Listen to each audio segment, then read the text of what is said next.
Good afternoon, everyone. Today I am going to discuss about adrenergic agents. These adrenergic agents we have divided into 4 parts, 1, 2, 3, 4 like that. So in first part today we are going to see something about classification and adrenergic neurotransmission. So what are the sympathomimetic drugs or adrenergic drugs? The drugs that mimic the action of epinephrine and adrenaline are called sympathomimetic drugs or adrenergic drugs. Now, you have noticed the term epinephrine and adrenaline. Both we can use interchangeably. But what is the difference between these two? Why it is known as epinephrine also and adrenaline also? So we are knowing adrenaline is secreted and released from adrenal medulla, and first of all it was noticed. So from that time the name adrenaline is given. Epinephrine, the similar type of meaning is there. Epi, that means above. Nephrin, that means nephron or kidney. Above the kidney or nephron, that means adrenal gland. The hormone or agent which is secreted from this gland, that is known as epinephrine.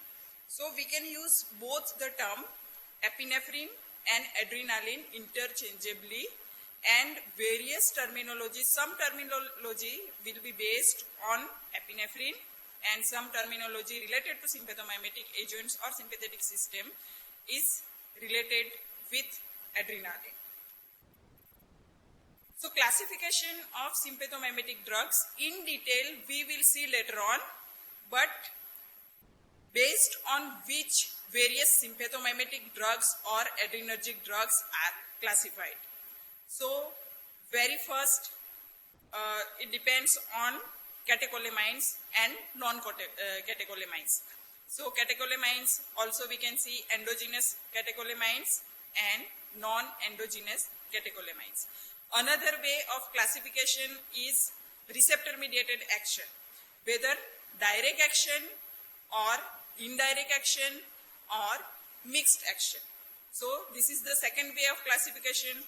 Now third way of classification is based on therapeutic uses or use or utility or indication of individual agents in some particular conditions. Based on that also sympathomimetic drugs or adrenergic drugs are classified. So today just we will see about classification. The details we will learn later on. Now endogenous catecholamines. We are knowing from physiology days, we are knowing there are 3 endogenous catecholamines: noradrenaline, adrenaline and dopamine. Noradrenaline, most of the postsynaptic sympathetic nerve fibers use it as neurotransmitters. So ideally if we'll see, like cholinergic system, the main neurotransmitter in cholinergic system is acetylcholine, and that's why it is known as cholinergic transmission, and the agents are known as cholinergic drugs. But in case of sympathetic adrenergic neurotransmission, we will see the main transmitter is noradrenaline, but still it is the popularly or it is widely known as adrenergic systems or adrenergic drugs. So why is it so? So if we'll see some historical portion, or very first we can say the actions and existence of adrenaline was found out. The stimulation of sympathetic nerve endings and administration of adrenaline both produced the same or similar type of response. So they assume that the stimulation of sympathetic nerve ending that will result in the release of adrenaline, and all the actions of adrenergic systems are mediated by adrenaline. So from that time it is known as adrenergic transmission and adrenergic drugs. But better word we can use that is noradrenergic transmission. But if we see the popularity, the most common word used, that is adrenergic agent. But if you are a student, the question can be asked on noradrenergic transmission. So at that time you have to know what is noradrenergic transmission. It is nothing but the adrenergic transmission. Both are same. Okay. So major neurotransmitter in sympathetic nerve endings is, or sympathetic system is noradrenaline. But some of the postsynaptic sympathetic nerve fibers use acetylcholine as neurotransmitter. This includes sympathetic innervation too, which are the sites that we'll see: sweat glands, some blood vessels in heart, skeletal muscle, and certain areas of brain. So in these sites, the innervation is sympathetic, but the actions are carried out by the release of acetylcholine, that we should know. Now about adrenaline. What is adrenaline?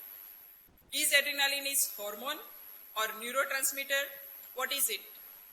So as we have seen historical portion, it was believed as the major neurotransmitter in case of adrenergic system, but in 80% of cases we'll see the sympathetic nerve endings will release noradrenaline. Only in 20% of the cases, adrenaline is released from sympathetic nerve endings. So we can consider adrenaline as neurotransmitter also, but at specific site in some blood vessels and certain areas of brain only.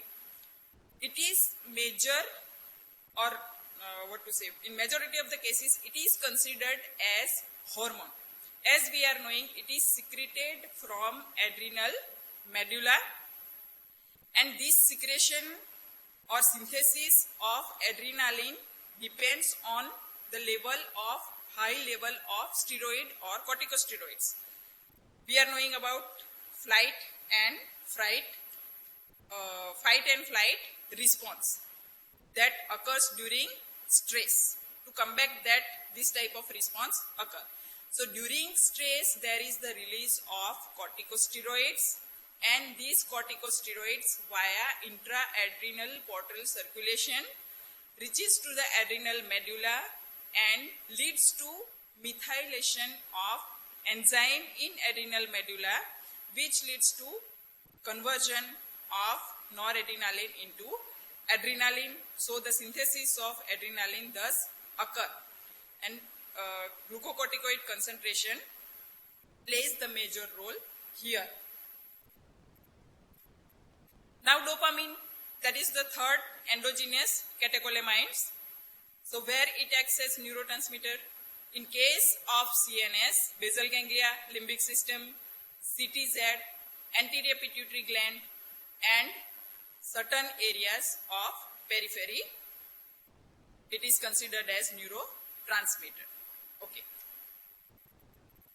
Now various sympathomimetic agents or drugs, as we have seen, they are catecholamines. In catecholamines also some are endogenous catecholamines, some are synthetic or semi-synthetic catecholamines, and majority of the drugs are non-catecholamines, but their actions mimic adrenaline, that's why they are also known as sympathomimetic drugs. Why they are known as catecholamines? As we are knowing, in their chemical structure, catechol nucleus is there. That's why. Another way of classification of adrenergic agents, as we have seen before, it based on receptor-mediated action. So first is directly acting drug. That means these drugs will directly bind with the receptors and produce the adrenergic action. That's why they are known as directly acting drugs.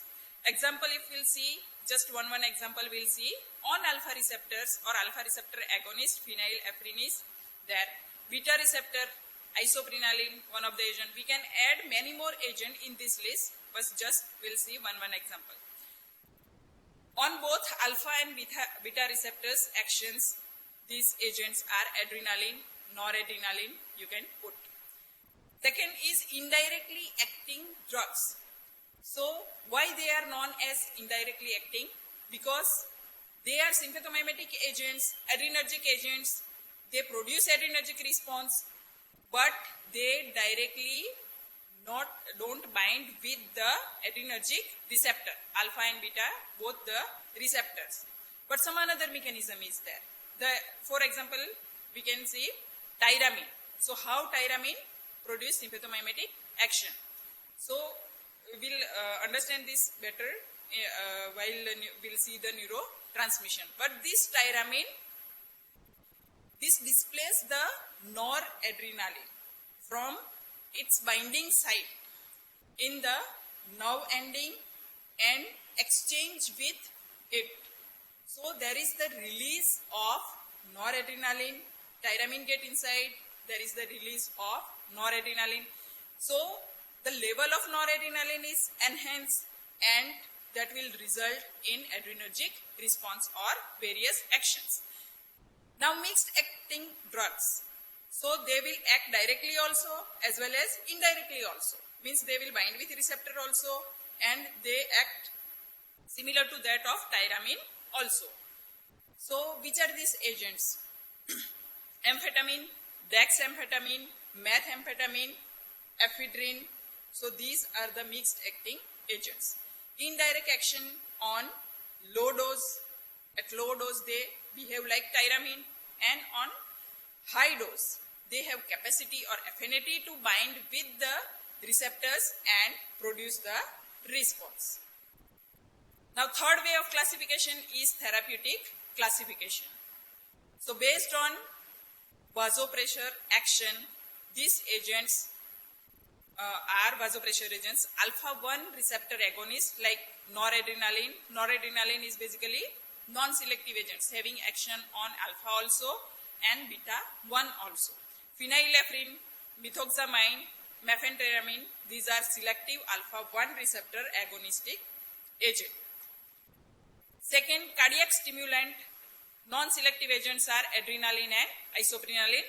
Beta 1 receptor agonist means selective action are, these agents are dopamine, dobutamine.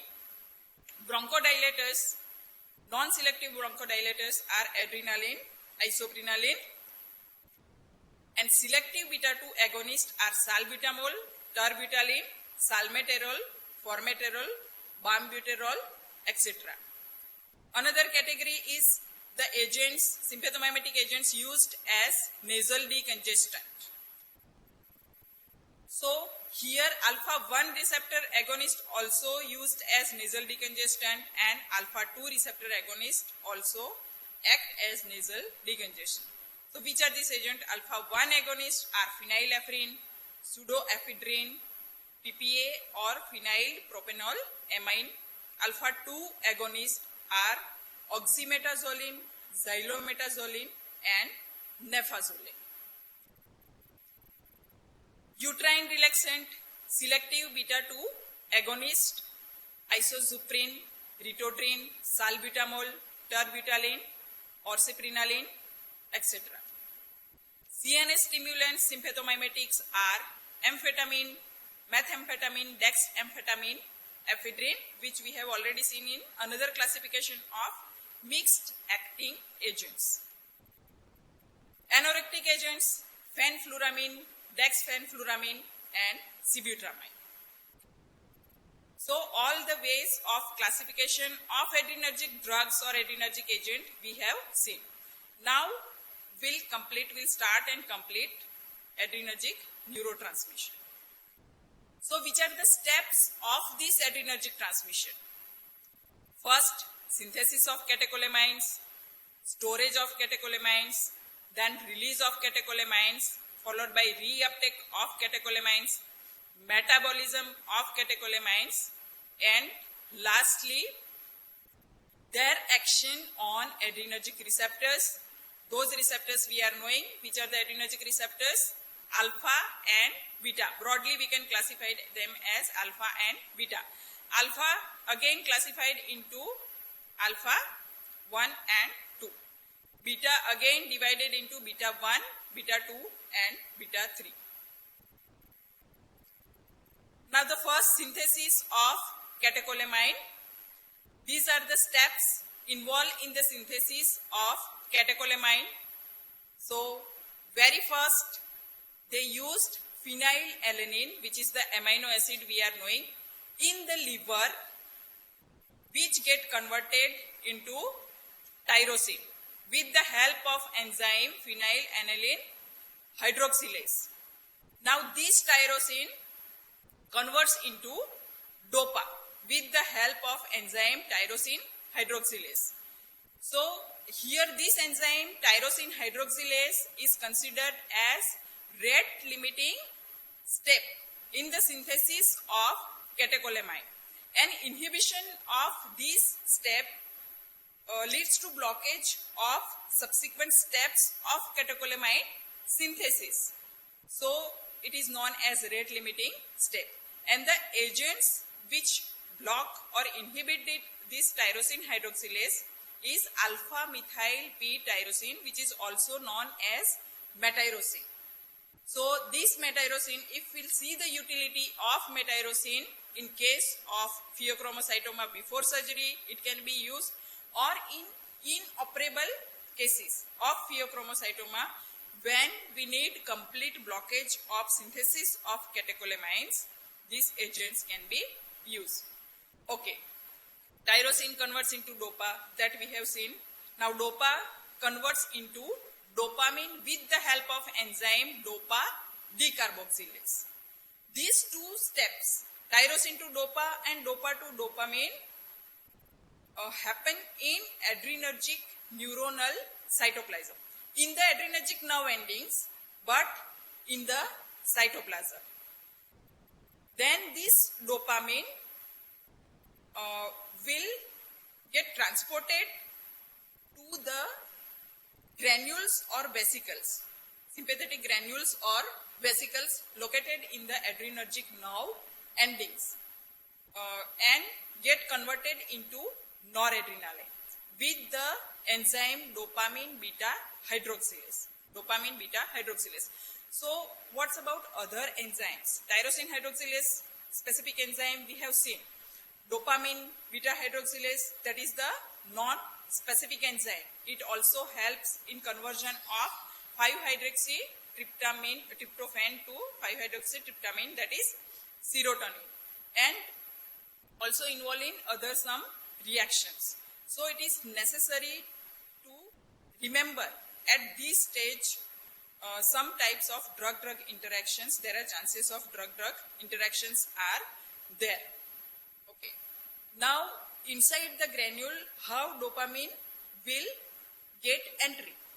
So, here it will take the help of transporters, that is known as VMAT2, vesicular monoamine transporter 2.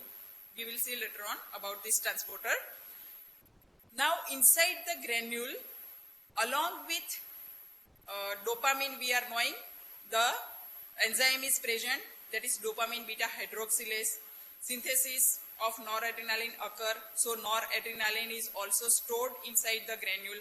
Along with noradrenaline, ATP also stored inside the granule in the ratio of 4:1.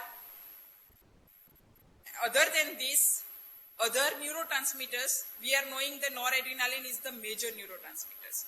But in generalized neurotransmission, we have already seen it is not 1:1 transmitter release. So, along with major neurotransmitters, other neurotransmitters which are also known as co-transmitter also get released along with major neurotransmitters.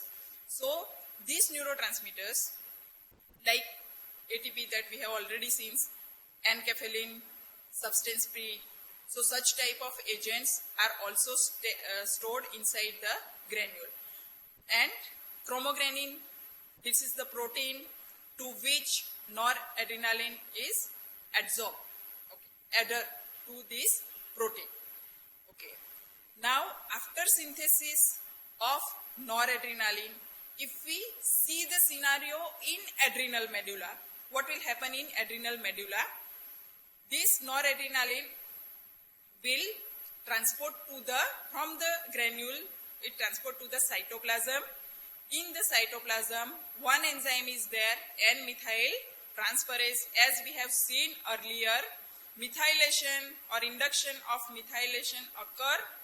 That is because of high concentration of corticosteroids, and because of this, noradrenaline get converted into adrenaline in the adrenal medulla cells.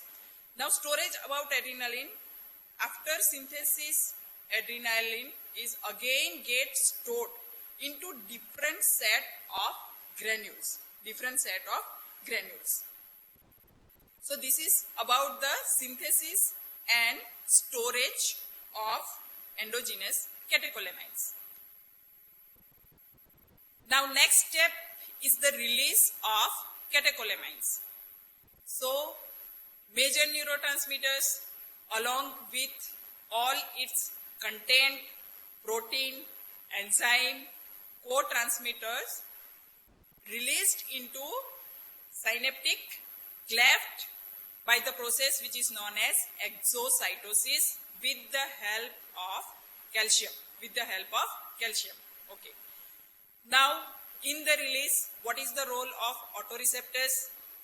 So, we are knowing which are the autoreceptors and heteroreceptors. We have already learned in previous classes.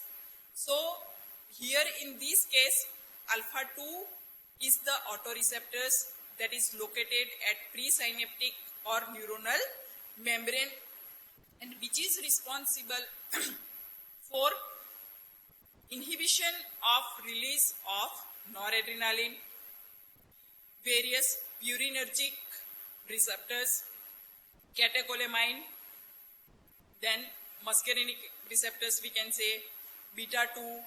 So these type of receptors also involved either in the release of noradrenaline or inhibition of release of noradrenaline. So what is the importance of these autoreceptors and heteroreceptors?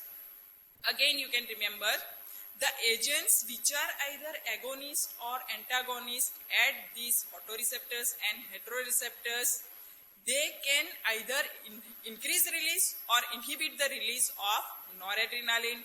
So they can produce adverse effect also. Utility wise also we can use them. So it is important to know about this thing. Now, how indirectly acting sympathomimetic agents involved with the release of catecholamines. So we have already seen previously, indirectly acting sympathomimetic agents purely like tyramine, it will displace the noradrenaline from its binding site in the cytoplasm or nerve endings and get exchange with it, get enter by using the norepinephrine transporters, which is these transporters involved in uptake 1 mechanism of noradrenaline. So as a result of that, there is the release of noradrenaline and it's having sympathomimetic action. But tyramine, we are knowing if we give the same dose at specific interval, gradually the store of noradrenaline gets depleted and at that time the response will be decreased. Now after release, what will happen? After release there are 3-4 consequences of noradrenaline. So in the synaptic cleft, the one common consequence is that is binding with the receptors and produce action on effector organ. Another thing that is the metabolism in the synaptic cleft with the enzyme COMT. And third fate of catecholamine or noradrenaline in the synaptic cleft is again uptake, which is known as reuptake in the adrenergic nerve endings. So which are the type of uptake that we will see? So uptake 1, which is also known as axonal uptake, is a high efficiency system more specific for noradrenaline. It is using NET or norepinephrine transporter located in neuronal membrane, inhibited by various agents like cocaine, dizipramine, imipramine, other tricyclic antidepressants, amphetamine, etc. Now, why it is necessary to know inhibited by these agents? Because inhibition of this uptake mechanism that will lead to increased concentration of catecholamine or noradrenaline in the synaptic cleft. So whatever the receptor mediated response on effector organ is there, that is enhanced or exaggerated. So in normal conditions, it produces adverse effect or side effects that we can see in case of some agent like cocaine. We are knowing about cocaine and amphetamine also. The CNS stimulating action of both are hazardous. Of course, amphetamine is having some CNS stimulating therapeutic action also or use also. About tricyclic antidepressant, if we see this inhibition of uptake mechanism, that is blessing, and we can use to treat them for particular condition like depression in which noradrenergic transmission is deficient. Axon, we are knowing in the cytoplasm already noradrenaline is there or catecholamine is there. Now from this site, it is again reuptake inside the granules or vesicles, which is known as vesicular uptake. So here which transporter plays role? That is known as VMAT2, vesicular monoamine transporter 2. Also captured dopamine for synthesis of noradrenaline that we have already seen. From the cytoplasm, dopamine transport to the inside the granule with the help of the same transporters. Inhibitors of vesicular uptake mechanism, the agent is reserpine. Nowadays, there is only the historical importance of reserpine as an antihypertensive agent. So, efficacy is more of reserpine, but what will happen? It will lead to the condition. Of severe deprivation of noradrenergic transmission or deficiency of noradrenaline. So, depression or suicidal tendencies were common with the use of reserpine. So, nowadays it's just like the experimental tool and having historical importance. Now, third is extraneuronal uptake. This extraneuronal uptake, remember that, is also known as uptake 2. In the exam, majority of the students make mistake. They say that axonal uptake is uptake 1. That is right. But they say vesicular uptake is uptake 2. So remember that vesicular uptake is not uptake 2. Extraneuronal uptake is uptake 2. The difference between axonal and extraneuronal, if we'll say, then it is less specific for noradrenaline. It is located in smooth muscle or cardiac muscle. It is by extraneuronal amine transporters and inhibited by agents like steroids and phenoxybenzamine. Phenoxybenzamine, that is non-equilibrium type of alpha blocker. No physiological or pharmacological importance as such. But remember that which are the inhibitors? Inhibitors are steroids and phenoxybenzamine. So while giving these agents and when this extraneuronal uptake is important, when we are giving the catecholamine from outside, this is not specific or for endogenous catecholamines, but when we give norepinephrine or noradrenaline and adrenaline dopamine from outside, at that time there is the importance of this extraneuronal uptake. So remember that axonal uptake is uptake 1 and extraneuronal uptake is uptake 2, not the vesicular uptake. Now metabolism, adrenaline, noradrenaline, in both the cases, if we'll see in the cytoplasm, the enzyme located, that is The name of the enzyme is MAO enzyme, monoamide oxidase. That will give rise to intermediary metabolism name 3,4-dihydroxy mandelic acid. Then at the synaptic cleft, COMT is there. That will result or give rise to metabolite. In case of adrenaline, it is metanephrine, and in case of noradrenaline, it is normetanephrine. 3,4-dihydroxy mandelic acid again is the substrate for COMT, catechol O-methyl transferase, in the synaptic cleft and get converted into important metabolite known as 3-methoxy-4-hydroxy mandelic acid, or VMA, vanillin mandelic acid. All three metabolites, metanephrine, normetanephrine and vanillin mandelic acid, now the substrate for glucuronide or sulfate conjugation. What is the importance of this metabolism at your level? Suppose you are UG.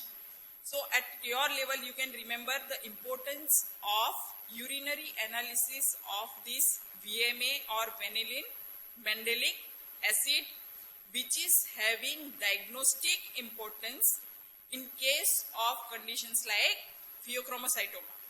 Pheochromocytoma is the hypersecretory tumor of adrenal medullary gland, that is because of hypersecretions of endogenous catecholamines.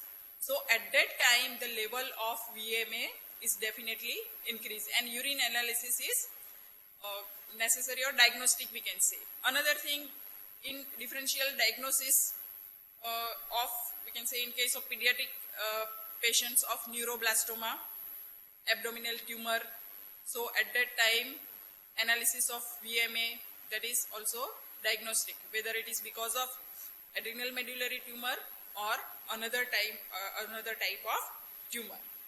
So you can remember like that. In one liner also it can be asked, what is the importance of VMA? So at that time you need to remember about diagnostic importance of VMA. Now in short, the revision of this adrenergic neurotransmission. First step, phenylalanine to tyrosine, that is in the liver. Tyrosine, from tyrosine you can see here, it get inside the sympathetic nerve endings converted into DOPA with the help of enzyme tyrosine hydroxylase, which is the rate limiting step and which is inhibited by alpha methyl p-tyrosine or metyrosine. Importance we have already discussed. DOPA to dopamine with the help of DOPA decarboxylase, which is inhibited by the agent alpha methyl DOPA. Now what is the importance of alpha methyl DOPA? It is the antihypertensive agent still in use. Of course it is not the first line agent, antihypertensive agents, but in resistance cases and in cases when hypertension is associated with pregnancy or pregnancy induced hypertension, as animal studies as well as no human data shows teratogenic effect of this alpha methyl DOPA. So you can remember this utility of alpha methyl DOPA. Now this dopamine, as we have discussed earlier, it gets transported with the help of VMAT2 inside the granule, get converted to noradrenaline with the help of dopamine beta hydroxylase, which is non-specific enzyme. In these granules there is the storage of ATP, dopamine beta hydroxylase and another co-transmitters, release of noradrenaline as such also, and another way, the common way of noradrenaline mechanism behind the noradrenaline release, that is nerve impulse couple release of noradrenaline. That is because of the stimulation of sympathetic nerve endings, we can say in simple language. So because of stimulation of sympathetic nerve endings, this noradrenaline is released. And this step, nerve impulse couple release, is inhibited by the agent known as vanithidine. This vanithidine is also having historical importance as an antihypertensive agent, We can mention it in the list of antihypertensive agent because these agents like reserpins not withdrawn from the market, but better alternatives available, and because of their widespread action and so many adverse effects, we don't prefer to prescribe them. So guanethidine, you can remember here the agent. In the cytoplasm, if you see, there is the presence of enzyme known as MAO, which causes the metabolism and produce the metabolites. Okay. Then release of noradrenaline in the synaptic cleft. Consequences also we have seen: COMT mediated metabolism, production of the final metabolite, that is VMA vanillin, mandelic acid, importance of VMA. Then autoreceptors importance in release alpha 2, you can see here in this picture. So that is responsible for inhibition of release of noradrenaline. Similar to alpha 2, beta 2 is also there, which helps in more and more release of noradrenaline. So alpha 2 agonist, you can remember the agents like clonidine, inhibit the noradrenaline release. Beta 2 agonist, some agents you can remember which responsible for producing more and more release of noradrenaline. So that way you need to remember the process or steps, and at each step which agents in which way modulate the neurotransmitter. Then cocaine, you can see here in this figure, that is the uptake 1 blocker or axonal uptake blocker. Neurotransmitters, that is NET or norepinephrine transmitter. Not only cocaine but other agents like amphetamine, desipramine and another tricyclic antidepressants also inhibit this uptake 1. Vesicular uptake, if we'll see, VMAT is responsible, or transporters involved, which is inhibited by reserpins. Importance we have already seen. Okay. Now the major action of release noradrenaline is, or the fate of noradrenaline which is major, that is action on effector organ, which is receptor mediated action. We are knowing alpha and beta receptors, adrenergic receptors. So we'll go ahead. I hope the neurotransmission is clear to you now. Adrenergic receptors, Alquist classified into 2, alpha and beta, on the basis of rank order of potencies of agonist. One-liner or viva question: who classified adrenergic receptors, on which based? At that time you need to know Alquist classified on the basis of rank order of potencies of agonist, and how he confirmed? By administration of antagonist. Alpha subclassified into alpha 1, alpha 2. Alpha 1 again classified into alpha 1A, B, D, and alpha 2 A, B, C. B subclassified into beta 1, beta 2 and beta 3. Now 3 major sympathomimetic agents, adrenaline, noradrenaline and isoprenaline, we'll see regarding that affinity towards adrenergic receptors. So in case of adrenaline, if we'll see, it has affinity for alpha 1, alpha 2, beta 1 and beta 2, but beta 3 affinity, and that's why beta 3 mediated action is less with adrenaline. Noradrenaline, alpha 1, alpha 2, beta 1, beta 3, but remember that no beta 2 action. So that is the major difference between adrenaline and noradrenaline regarding receptor mediated action. Here there is no beta 2 action. Some literature mention very little beta 2 action, but we can remember negligible beta 2 or no beta 2 action of noradrenaline. Isoprenaline, having affinity for beta 1, beta 2 and beta 3. That's why this 3 receptor mediated action is there, but no alpha action. So we can say isoprenaline is the non-selective beta agonist because it's having agonistic action on all the 3 beta receptors but no alpha action. That's why. In this table you can see the alpha 1, alpha 2 receptor location, the molecular mechanism, that is GPCRS, G protein couple receptor mechanism and ultimate function, that we will see in detail in next class, but here very superficially we will see. Alpha 1 receptors, where are the locations or sites of alpha 1 receptors? Vascular smooth muscle, salivary gland, bronchi, uterus, radial muscle of iris, urinary bladder, liver cells and intestine.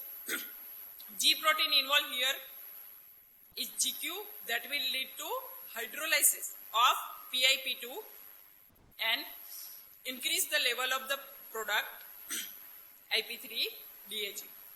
Now this IP3 and DAG leads to further molecular events that is associated with most of the time calcium related or calcium mediated stimulatory action, because alpha 1 action mainly are stimulatory or excitatory action.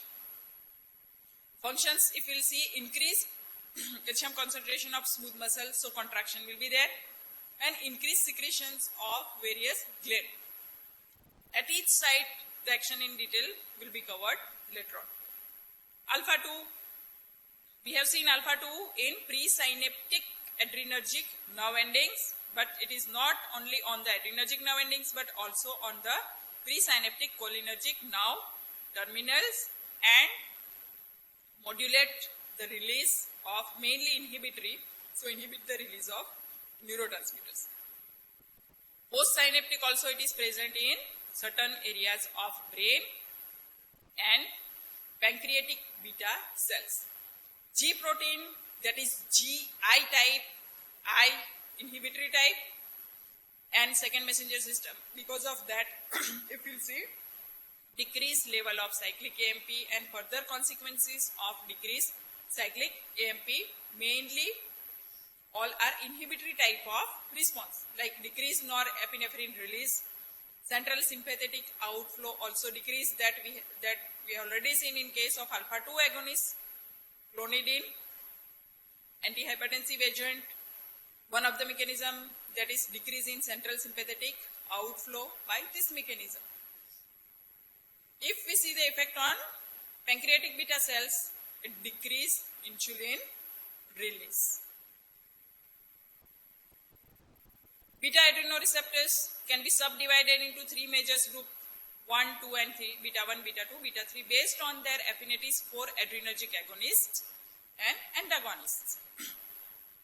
Beta 1 receptors have approximately equal affinities for epinephrine and norepinephrine.